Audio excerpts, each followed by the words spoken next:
In order to give a renewed boost to the tourism sector, Argentina is looking forward to the arrival of more Chinese tourists.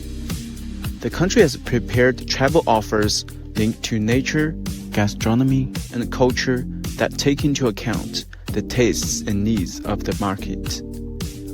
Argentina's Minister of Tourism and Sports, Martius Lamas, said that Chinese tourists are of enormous importance for Argentina. Teníamos y tenemos mucha expectativa con lo que puede pasar con el turismo chino. Es importante destacar que Argentina es el país que más turistas chinos recibía antes de la pandemia. O sea que es un país que está habituado a recibir turismo chino, ir preparando el personal de los hoteles, ir preparando la cartelería de los aeropuertos, también en chino, ¿no? Para que los turistas que vengan se sientan como en casa. Para nosotros es un mercado absolutamente clave, estratégico, determinante para la economía nacional.